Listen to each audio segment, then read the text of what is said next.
So how do you achieve the perfect recall? Now, we see many people struggling with recall every single day. When you call your dog and they don't listen, you have to shout the third or the fourth or even the fifth time. Now, what usually happens is we teach them a word that they're used to ignoring. For example, let's say we use here for Storm. So we're like, Storm, here. But what happens is when we're in the house, when we're chilling upstairs or downstairs, we're like, Storm, here, because we want to give her a bit of fuss or affection. What tends to happen is she'll just pop her head round the corner, look at me, and that is then the adequate recall. But that should not be the case, because when I call her, I need her to come to me, right to me 100% of the time. So how can we fix this? So one of the best ways to transform your recall is by using a whistle. Now, this is an Acme whistle. Now, what this is a really high pitched noise, which the dog responds to better, especially in windy conditions like today, where me shouting from however far away we are, she might not be able to hear due to the wind noise. So this is really effective, and she's never heard the noise of a whistle before. It gives us a clean slate to work on, because probably here and come have already been kind of ruined. So we'll delve into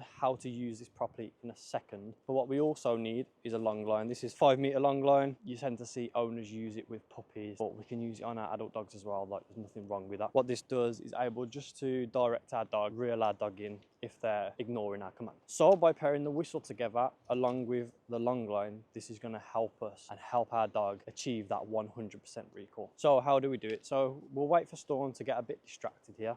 So we'll kind of break her off. Okay. And then what we want to do is we want to blow whatever you want on the whistle. Now I'm just going to use like one pip. So just one blow, nice and simple.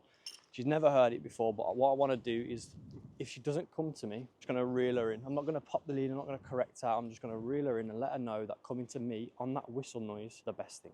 So what we do is when we call her in, we need to be more motivating than what's going on in the environment. So we praise her. So we'll verbally praise her, we'll physically praise her by giving her lots of fuss and attention, and we can also add in treats as well to make her understand that that whistle noise means come to me, and then she's going to get the best reward ever, and I'm going to be hopefully more motivating than whatever's going on. Right, so here we go. She's pretty distracted, so good girl, super, super, super, super.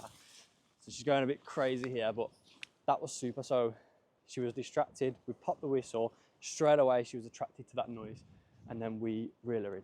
So again, we'll let her just get a bit distracted. Good girl, super, super, super good girl. Now, another thing is you need to be, obviously, we talked about being more motivating than what's going on in the environment. Now, to do that, you've got to be stupid, you've got to be silly. Don't worry about what's going on elsewhere. I mean, I might look like a bit of a prat, but it is what it is, and that dog's coming to me every single time. So another great tip for recalling, when we talked about, obviously, you have to be the main motivator. Use our body language to reel that dog in, for example. You know, hold your hand out or pretend you've got a treat, or, you know, give them something to look at. Obviously, dogs use body language as like one of their main forms of communication. So by giving them hand signals or giving them somewhere to look at, it reels them in a little bit more and be like, oh, okay, this is where I'm meant to go, rather than just going, Storm, come. Like, it's not appealing to the dog. Like, you're not going to get 100% recall from that. You need to be more entertaining, basically, to your dog. So for example, we'll go, okay, break. So here's a good example. So she's off doing her thing. I'm going to pick the whistle. Yes, good girl, good girl. So again, we'll just do a few reps of this until she kind of gets used to the noise. So here we go. She's getting distracted, so super, good girl. Good girl, good girl. I'm going to pay her for that, because that was a really good one. She was super distracted. She's kind of getting a little bit excited by the noise, which is fine, because obviously she's never heard it before, so she's like, what the hell's going on? And then we'll let her break, let her have fun. Okay. Always hold the long line. Do not let go of that, obviously, especially when you're training nice and early on. She could end up darting over to the other side of the field, so we need to have control of that. So another thing you want to be aware of when teaching a perfect recall is start with minimal distractions. So as you can see, I'm in a pretty secure open paddock. There's not really many distractions. There's no dogs, there's no people. So this is perfect. Obviously, if you wanted to go a step lower from that, start in your garden. Again, if you've got a decent sized garden, or even in your house, in your living room, you can use the same technique here. Just obviously don't blow that whistle too hard, or else you're going to deafen yourself. Like I say, we want to make sure that recall is 100%, and we want to set the dog up for that 100% success. So if we had too many distractions, then she's most likely going to fail, and we don't want that to happen. So as you can see, she's already staying by me and following me. I'm trying to get her to go away, which is stuck to me, which is good. What we can do to obviously take this a step further is when we recall our dog, I want you to grab them and pop them into a sit.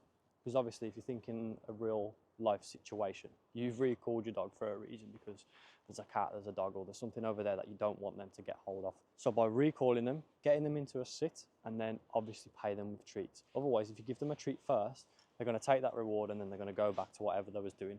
So it's really important to grab them, hold them, then reward. So I'll give you an example here.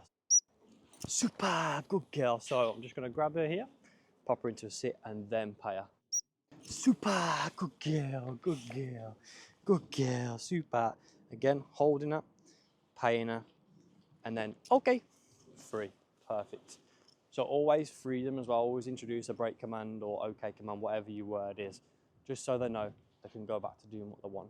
If obviously you needed to grab hold of them, put them back on lead for whatever reason, you can do that as well because you've already grabbed hold of them. So we've dropped the long line now just to allow her to venture off a little bit more just because she was staying right by me because she knew I was holding the lead.